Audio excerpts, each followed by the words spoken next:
அப்பெல்லாம் அடிக்காத்து இப்ப எப்படி உனக்கு கிளம்பிச்சு? இப்ப எப்படி கிளம்புது? சொல்லுங்கம்மா. யாரும் சொல்லுடி பாப்பி.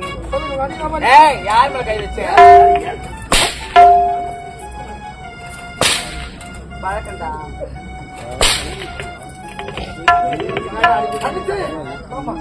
நீங்களே போடுங்கண்ணா.